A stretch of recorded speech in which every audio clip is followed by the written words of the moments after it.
علیکم. محمد اظہر صدیق آفیشیل کے ساتھ محمد اظہر صدیق آپ کے سامنے حاضر خدمت ہے. بنیادی طور پر دو تین چیزیں ذرا ضروری ہیں آج. ایسے گزارش پہلے میں کرنا چاہوں گا, چینل اگر سبسکرائب کر دیں گے اور نوٹیفیکیشن بیل آئیکن جب آپ کلک کر دیں گے تو نوٹیفیکیشن سے اپڈیٹس آتی رہیں گی. دو ایشوز زیادہ سامنے رکھنے ہیں. ایک تو کرونا وائرس کے حوالے سے سپریم کورٹ میں جو ہیئرنگ تھی, میں نے اس میں درخواست دی ہوئی ہے, میں وہ بات کریں گا. دوسرا شہباز شریف صاحب آج نیب میں پیش ہوئے. پہلے میں ذکر کر لیتا ہوں, شہباز شریف صاحب جب نیب میں پیش ہوئے, یہ معاملہ دیکھیں خدا یہ رکنا چاہیے. یہ میڈیا ٹرائل اور اس طرح کی باتیں بیٹھ کر, اور جس طرح شہباز شریف صاحب نے 2 پروگرام کیے ہیں جاوید چودھری صاحب کے ساتھ اور سلیم صافی صاحب کے ساتھ, انہوں نے براہ راست جو ہے نا عدالتیں نواز شریف صاحب کو کنوکٹ کر چکی ہیں اور کہتے ہیں کہ دھیلے کی کرپشن ثابت نہیں ہوئی. اور آپ عدالتی یعنی اس طرح کے فیصلوں کے اوپر اس طرح کی تنقید جو معاملہ سب جوڈیس ہوا بات نہیں کر سکتے ہیں. میری ٹیم اس میں باقاعدہ ایک کمپلینٹ تیار کر رہی ہے دونوں پروگرام کے خلاف. جاوید چودھری صاحب کے پروگرام میں جو بیٹھ کے پیمرا کو اپنے تئیں دیکھنا چاہیے تھا, اور دوسرا سلیم صافی صاحب کے پروگرام میں جو باتیں بھی کی ہیں بالکل یعنی دیکھیے آپ بالکل جو پیمرا لاز ہے اس کو تو فالو کریں نا. یہ کیا مذاق بنایا ہوا ہے آپ نے بیٹھ کے ایک دھلے کی کرپشن ثابت نہیں ہوئی, یہ آپ جا کے عدالتوں میں اپنا کیس لڑیں. دوسرا ابھی جب آپ پیش ہوئے ہیں, اگر آپ نے انویسٹیگیشن کے پروسیس دیکھے ہیں, آپ کو آپ آگے میڈیا میں یا مریم اورنگزیب صاحبہ جو باتیں کر رہی ہیں جس کانٹیکس میں بتانا چاہ رہی ہیں, آپ آرام سے بیٹھ کے ان کا جواب دیں. جواب آپ کے پاس نہیں ہے, اگر جواب نہیں ہے تو نیب بار بار بلا رہی ہے نا آپ کو. تحریری طور پر اگر لکھ بھی رہے ہیں اور قانون یہی ہے, لیکن اس کو آپ نے پالیٹکس کھیل کر یہ نیب کے ادارے کو ملائن کرنا خدارہ بند کر دیں. ادارہ ہے یہ, آئینی تحفظ حاصل ہے ان اداروں کو, اور اس اداروں کو اس طرح سے ملائن کر کے آپ کو سیاسی مقاصد پورا کرنا چاہتے ہوں گے, لیکن اس سے اداروں کی فوقیت کم ہوتی ہے. آپ اسمبلی کے اندر بھی اگر رولز اٹھا کر دیکھ لیں, وہاں بھی آپ باتیں کرتے رہیں شہباز شریف صاحب, وہ آپ اس طرح اداروں کو نہیں, آپ کیا سمجھتے ہیں کہ آپ مافوق الفطرت ہے, آپ جو مرضی کہہ دیں آپ کو کوئی پوچھا نہ جا سکے. یہ تو میں حیران ہوں کہ نیب نے اس سارے مسئلے کے اندر خاموشی کیوں اختیار کی ہوئی ہے. آپ کا تو توہین عدالت کا کیس بنتا ہے, بنیادی طور بڑا سیدھا سا کیس بنتا ہے, توہین کا کیس بنتا ہے. عدالت معذرت سے نکل گیا. نیب کے حوالے سے آپ ادارے پہ اس طرح ملائن نہیں کر سکتے آپ. اور آپ لوگوں نے اور جس طرح بھی مذاق بنایا ہوا ہے ثبوت آپ کے پاس ہے نہیں. ثبوت ہو تو دے دیتے. نواز شریف صاحب بھی کہتے رہے, میری مریم نواز کہتی رہی میری پاکستان کا سینٹرل لندن میں کوئی جائیداد نہیں ہے. تو ریکارڈ کی چیزیں ہیں نا ساری. منی لانڈرنگ کے ثبوت آپ رکھتے نہیں ہیں. ہو جائے کہ پیسہ اگر وائٹ ہوتا تو ڈکلیئر ہوتا, وہ آپ کے پاس ثبوت موجود نہیں ہے. خدارہ جو قانونی طریقہ کار دیا ہے اس ملک میں, ان اداروں کو مضبوط کریں, سیاسی طور پر بلا وجہ مت استعمال کریں. اور یہ طریقہ کار بالکل غلط ہے. آپ کو جو جواب دیے ہیں نیب نے, جو آپ سے چیزیں پوچھی ہیں, جو جواب دینا چاہتے ہیں, آپ انویسٹیگیشن میں کوآپریٹ کریں, ایک ایک تفصیلات فراہم کریں.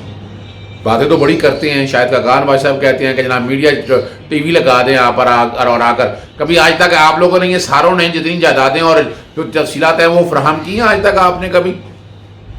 کوئی وجہ جواب نہیں ہے نا آپ لوگوں کے پاس.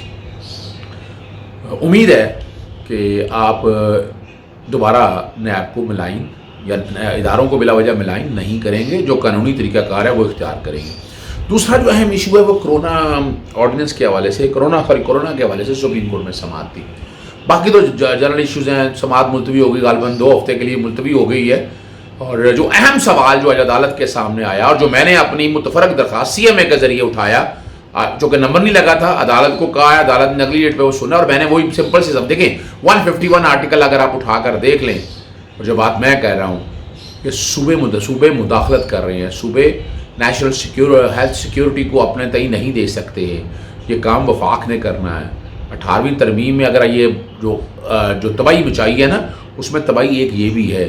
آج جب یہ سوال اٹھایا تو جواب کسی کے پاس نہیں تھا نا, کسی ایڈوکیٹ جنرل کے پاس. سندھ کے ایڈوکیٹ جنرل نے کوشش کی اپنا کیس بلڈ کرنے کے لیے ایپیڈیمک ایکٹ 2014 پہ. وہ ایپیڈیمک ایکٹ کے بھی ہم نے پابندی لگا سکتے ہیں. تو عدالت کا سوال بڑا تھا, آپ انٹر پروونس کے حوالے سے یا صوبے کے اندر آپ جو ٹریڈ ہو رہی ہے وہ کیسے آپ روک سکتے ہیں؟ آپ کا دیکھیں نا یہ. اور دوسرا, پریزیڈنٹ کی اجازت کے بغیر اب پریزیڈنٹ کے حوالے سے آپ کہہ رہے ہیں کہ نیشنل کوآرڈینیشن کمیٹی میں یہ بیٹھ کے کنسنسس کے اگر فیصلے اب عمل ہوئے ہیں تو اس پہ عمل درآمد تو ہو نہیں سکا ہے. آپ جس طرح بھی معاملات کو لے کر چل رہے ہیں.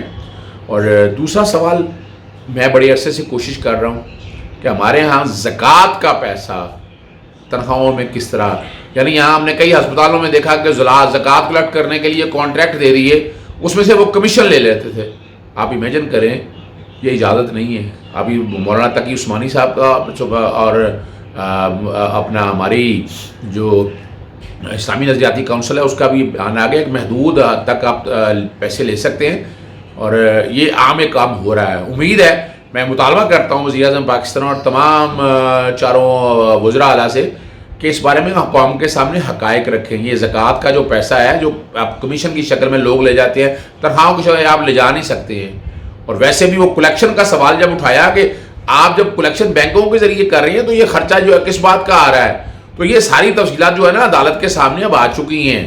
عدالت نے واضح پالیسی بڑا واضح طور پر اپنا کلینک نہ کھلنے کے حوالے سے بھی صوبہ سرحد کے بارے میں بڑا برہمی کا اظہار کیا کہ آپ ڈاکٹرز کو کیوں نہیں، یعنی اگر کورونا سے ہو رہا ہے تو باقی معاملات کے حوالے سے بھی تو ڈاکٹرز آپ کو چاہیے، وہ کلینک میں آپ نے آنا ہے وہ آپ فراہم کریں.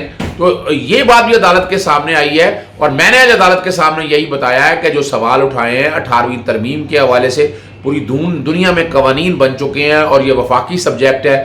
نیشنل ہیلتھ سیکیورٹی جو ہے یہ ہمیشہ وفاقی ہے، وفاق نے یہ دیکھنا ہے. یہی ایشوز جو آ رہے ہیں انٹرنیشنل ٹریٹیز کا میں پہلے ذکر کر چکا ہوں، اینٹری 32 فیڈرل لیجسلیٹو لسٹ کا پہلے بھی میں ذکر کر چکا ہوں کہ یہ بنیادی طور پر یہ ساری وہ چیزیں ہیں جو یہ اب عدالت کے سامنے رکھا ہے. عدالت نے اب اس کی انٹرپریٹیشن کرنی ہے.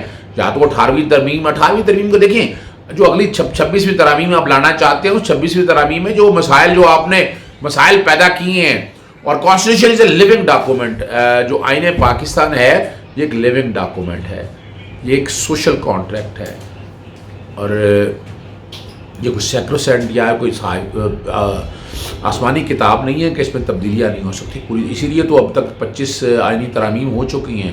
تو جو 18ویں ترمیم میں جو قباحتیں، جو غلطیاں، بلنڈرز کی ہیں، وہ اگلی ترمیم کے ذریعے سارے نیشنل فائنانس کمیشن اپنی جگہ ہے، لیکن ہیلتھ، ایجوکیشن اور ماحول جو میں پہلے دن سے کہہ رہا ہوں کہ یہ سارا صوبوں کے معاملات، صوبوں کا کوئی تعلق نہیں ہے. وفاق کا کام ہے پالیسیز بنانا.